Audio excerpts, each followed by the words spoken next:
السلام علیکم friends, doctor technology YouTube channel کی ایک نئی ویڈیو میں آپ کو خوش آمدید۔ آج کی اس ویڈیو میں ہم آپ کو روزمرہ کی کچھ ایسی چیزوں کے بارے میں بتائیں گے جنہیں آپ روزانہ دیکھتے تو ہیں لیکن اس کا اصل مقصد آپ کو نہیں معلوم۔ تو چلیے اپنی آج کی اس ویڈیو کو سٹارٹ کرتے ہیں۔ دوستو، ایشیائی ملک سنگاپور جو کہ کلینلینس یعنی صفائی اور لو کرائم ریٹ یعنی جرائم کی شرح میں کمی کی وجہ سے دنیا کے بہترین ممالک میں شمار کی جاتی ہے۔ میں چوئنگم جسے بڑے اور چھوٹے سبھی بہت شوق سے چباتے ہیں پر پابندی ہے اور اس پر تقریباً $1000 کا جرمانہ ہے۔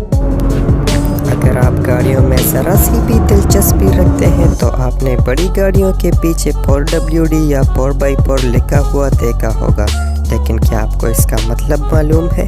اس کا مطلب ہے فور ویل ڈرائیو یعنی 4WD کار کے تمام پہیے انجن کے زور سے ہی چلتے ہیں۔ ویڈیو میں آگے بڑھتے ہیں لیکن اس سے پہلے آپ سے درخواست ہے کہ اگر آپ نے ابھی تک ہمارے یوٹیوب چینل کو سبسکرائب نہیں کیا تو اس کو سبسکرائب کیجیے اور بیل آئیکن کو دبائیں تاکہ آپ کو ہمارے آنے والی تمام ویڈیو سب سے پہلے مل سکے۔ ٹین سپورٹس نیٹ ورک میں اس ٹین سے مراد کوئی مخصوص 10 قسم کے کھیل نہیں بلکہ اس سے مراد تو تاج انٹرٹینمنٹ نیٹ ورک ہے جو کہ ٹین سپورٹ اونر کمپنی کا نام ہے۔ آپ نے کسی پارک میں یا کہیں پر بھی گھوڑے پر بیٹھے فوجی کا مجسمہ تو دیکھا ہی ہوگا، لیکن کیا آپ کو اس کے بارے میں یہ دلچسپ بات معلوم ہے کہ اگر اسٹیچو میں موجود گھوڑے کے پہلے والے دونوں پاؤں ہوا میں ہیں تو اس کا مطلب ہے کہ گھوڑے پر سوار فوجی جنگ میں مرا، اور اگر اس کا ایک پاؤں ہوا میں ہے تو اس کا مطلب ہے کہ فوجی صرف جنگ میں زخمی ہوا اور بعد میں مرا، اور اگر گھوڑا چاروں پیروں پر کھڑا ہے تو اس کا مطلب ہے کہ اسٹیچو میں موجود شخص اپنی قدرتی موت ہی مرا تھا۔ اگر ہم کسی سے 12 بجے وقت کے بارے میں پوچھیں تو وہ ہمیں کہتا ہے it's 12 o'clock۔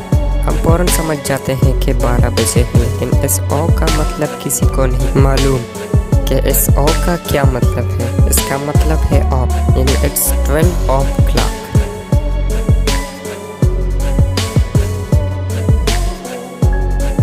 مرغور جو کہ پاکستان کا قومی جانور بھی ہے، اس کا نام تو آپ نے سنا ہی ہوگا۔ اس بکری کے شکل کے جانور کے بڑے بڑے سینگ ہوتے ہیں اور گردن پر بال بھی ہوتے ہیں، لیکن کیا آپ کو معلوم ہے کہ مرغور کا لفظی مطلب کیا ہے، یعنی کہ اس کا معنی کیا ہے؟